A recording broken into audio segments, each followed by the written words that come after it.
Meow meow meow meow song guys. So ito, pampadagdag lang ng kulay, pondo nyo.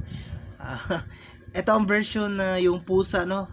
High pitch version. Kasi yung original si yung kay Billie Eilish. Pero ito, meow meow meow meow meow meow meow. So of course, ang ginamit doon ay G sharp minor 7 or pwede naman buong G sharp minor.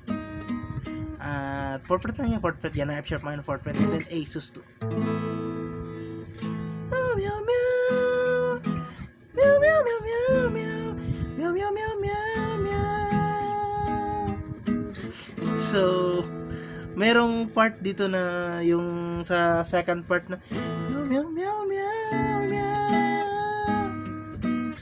So C sharp minor lang yan. Pwede mo C sharp minor 7 para masugad ang tuno.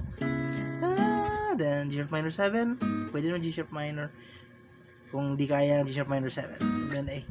So second part na yun, kung marinig nyo sa audio, meow meow meow meow meow meow. So yan na lahat, no? Kaya na pala mag-timing, pampadagdag lang ng kulay sa inyong tugtugan. Bye bye.